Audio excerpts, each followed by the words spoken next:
ಆದರೆ ಈ ಒಂದು ವಿಷಯದಲ್ಲಿ ಸರ್ಕಾರ ನಡ್ಕೊಳ್ತಕ್ಕಂಥ ರೀತಿ ನೋಡಿದ್ರೆ ಈ ಒಂದು ಕುಟುಂಬವನ್ನು ನಿರ್ನಾಮ ಮಾಡಬೇಕು ಅನ್ನೋದೇನಿದೆಯಲ್ಲ ಅವ್ರು ಹೇಳ್ತಾರಲ್ಲ, JDSನ ಹೊಂದಾಣಿಕೆ ಯಾವಾಗ ನೀವು ಮುರ್ಕೋತೀರಿ ಅಂತಕ್ಕಂಥದ್ದು ಪದೇ ಪದೇ ಕೇಳಿದ್ರು.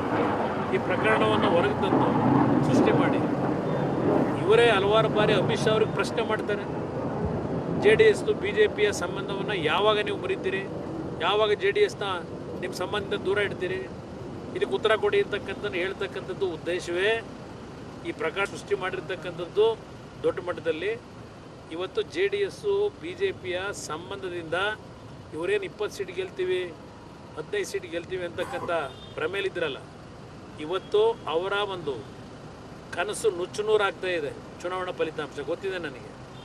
ಕರ್ನಾಟಕದಲ್ಲಿ BJPಯ ಜೊತೆಯಲ್ಲಿ JDS ಹೊಂದಾಣಿಕೆ ಮಾಡ್ಕೊಂಡ ದಿನವೇ ಅವರಿಗೆ ಅರ್ಥವಾಯಿತು ನಮ್ಮ ಒಂದು ಓಟಕ್ಕೆ ಕಡಿವಾಣ ಹಾಕ್ತಾರೆ ಅಂತೇಳಿ. ಆ ಕಡಿವಾಣ ಹಾಕಿದ್ದಾರೆ ಅಂತಕ್ಕಂಥ ಒಂದೇ ಒಂದು ಇವರಲ್ಲಿ ಆತಂಕಕ್ಕೊಳಗಾಗಿ ಈ ರೀತಿಯ ಒಂದು ಪ್ರಕರಣವನ್ನು ಇಡೀ ರಾಜ್ಯ ತಲೆ ತಗ್ಗಿಸ್ತಕ್ಕಂಥ ವಾತಾವರಣ ನಿರ್ಮಾಣ ಮಾಡಿರ್ತಕ್ಕಂಥದ್ದು ಇದೇ DK ಶಿವಕುಮಾರ್ ಅವರು, ಇವ್ರ ಪಟಾಲಂಗಳು. ಅವ್ರು ಯಾರ ಮೇಲೂ ಆ್ಯಕ್ಷನ್ ಇಲ್ಲ. ಯಾರು ಈ ಒಂದು ಪೆನ್ ಡ್ರೈವ್ನ ಸೃಷ್ಟಿ ಮಾಡಿ ತಗೊಂಡೋಗಿ ಹಂಚ್ಕೊಂಡಿದ್ದಾನೆ, ಇವ್ರ ಕೈಲಿ ತಗೊಂಡೋಗಿ ಕೊಟ್ಟಿದ್ದಾನೆ. ಇವತ್ತಿನವರೆಗೆ ಆ ವ್ಯಕ್ತಿಯನ್ನು ಬಂಧಿಸಿದ್ದೀರಾ? ಇವತ್ತವರೆಗೆ ಕೋರ್ಟ್ ಮುಂದೆ ಪ್ರೊಡ್ಯೂಸ್ ಮಾಡಿದ್ರ ಅವನ್ನ? ಇದೆಲ್ಲ ಏನು ಹುನ್ನಾರ ಇದೆ ಇದರಲ್ಲಿ? ಅದರಿಂದ ಮುಖ್ಯಮಂತ್ರಿಗಳು ಇಷ್ಟು ಲಘುವಾಗಿ ನಮ್ಮ ಪ್ರಶ್ನೆಗಳಿಗೆ ಉತ್ತರ ಕೊಡದೆ ನುಡಿಸ್ಕೊತಾ ಇರ್ತಕ್ಕಂಥದ್ದು ಏನಿದೆ, ನೀವು ಈ ಒಂದು ಪ್ರಕರಣವನ್ನು ನಿಮ್ಮ ಪ್ರಚಾರಕ್ಕೆ ಇಟ್ಕೊಂಡಿದ್ದೀರಿ. ಯಾರಿಗೂ ಇದರಲ್ಲಿ ಇವತ್ತು ಒಂದು ನ್ಯಾಯ ದೊರಕತಕ್ಕಂಥ ನಿಟ್ಟಿನಲ್ಲಿ ನಿಮ್ಮ ಸರ್ಕಾರದ ತನಿಖೆ ನಡೀತಾ ಇಲ್ಲ. ಇದು SIT ತಂಡ ಅಲ್ಲ, ಇದು SITಯ ದಂಡ. ಇದು ನಡಿ ಈಗ ಶುರು ಮಾಡೋಣ. ಕೇಸರಿಯಿಂದ ಮನೋಲ್ಲಾಸ ಮನಸ್ಸು ಮತ್ತೇರಿ ಕುಣಿದಾಡಿದೆ ನೋಡು, ಮನಸ್ಸು ಮತ್ತೇರಿ ಕುಣಿದಾಡಿದೆ ನೋಡು. ಕ್ಷಣ ಕ್ಷಣವೂ ಆಚರಿಸಿ ಕೇಸರಿ ಹಬ್ಬ.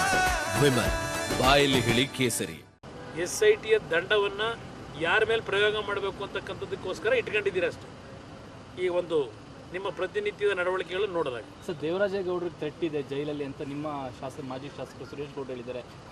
ಇರ್ಬೋದು. ಯಾಕೆಂದರೆ ಇಲ್ಲಿರ್ತಕ್ಕಂಥ ಈ ಸರ್ಕಾರದಲ್ಲಿ ಭಾಳ ಜನಗಳು ಯಾವ ಬ್ಯಾಕ್ಗ್ರೌಂಡಲ್ಲಿ ಬಂದಿದ್ದಾರೆ ಅಂತಕ್ಕಂಥ ಹಿನ್ನೆಲೆ ಒಳಗೆ ಬಹುಶಃ ಅವ್ರು ಹೇಳಿರ್ಬೋದು. ಸರ್, ಹೈಕೋರ್ಟ್ಗೆ ಏನಾದರೂ CBIಗೆ ಕೊಡಿ ಏನಕ್ಕೆ ನಾವು ಏನು ಮಾಡಬೇಕು ಅದನ್ನು ಕಾನೂನಿನ ತಜ್ಞರ ಜೊತೆ ಚರ್ಚೆ ಮಾಡಿ ಈ ಒಂದು ವಿಷಯದಲ್ಲಿ ಕಾನೂನಿನ ಚೌಕಟ್ಟಿನಲ್ಲಿ ಈ ದೇಶದ ಒಂದು ಕಾನೂನು ವ್ಯವಸ್ಥೆ ಒಳಗೆ ಸತ್ಯಾಂಶ ಹೊರಗೆ ತರ್ತಕ್ಕಂಥದ್ದಕ್ಕೆ ಏನೇನು ನಾವು ಕ್ರಮ ತೆಗೆದುಕೋಬೇಕು ತಗೋತೀವಿ. ಸರ್, DK ಶಿವಕುಮಾರ್ ರಾಜೀನಾಮೆಯನ್ನು ಆಗ್ರಹಿಸ್ತೀರಾ?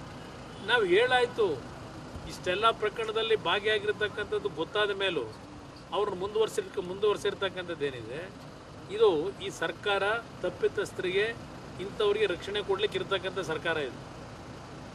ಇವತ್ತು ಭಾಳ ನೇರವಾಗಿ ಇವರು ಏನು ಮಾಡಿದ್ದಾರೆ ಇದರಲ್ಲಿ ಅಂತಕ್ಕಂಥದ್ದು ಜಗಜ್ಜಾಹಿರ.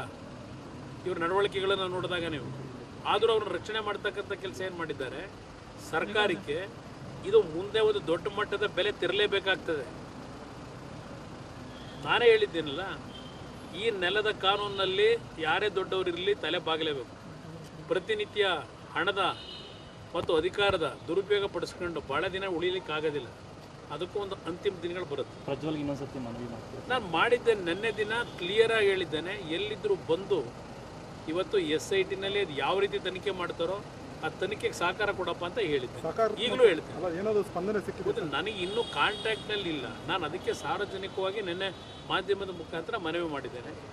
ನಾನು ಒಂದು ನಿರೀಕ್ಷೆ ಇಟ್ಕೊಂಡಿದ್ದೇನೆ. ಯಾಕೆಂದರೆ ನಮ್ಮ ಕಾರ್ಯಕರ್ತರಿಗೆ ಗೌರವ ತರ್ತಕ್ಕಂಥದ್ದಕ್ಕೆ ದೇವೇಗೌಡರ ಬಗ್ಗೆ ಒಂದು ಅವ್ರ ಮನಸ್ಸಿನ ನೋವೇನಿದೆ ಅದನ್ನು ಸರಿಪಡಿಸ್ತಕ್ಕಂಥದ್ದಕ್ಕೆ ಗೌರವಯುತವಾಗಿ ತೀರ್ಮಾನ ತೆಗೆದುಕೊಳ್ತೇನೆ ಅಂತಕ್ಕಂಥ ಒಂದು ವಿಶ್ವಾಸದಲ್ಲಿ ನನ್ನೇ ಕರೆ ಕೊಟ್ಟಿದ್ದೇನೆ. ನೋಡೋಣ ಇವತ್ತು ನೋಡಿ. Yes sir, thank you sir.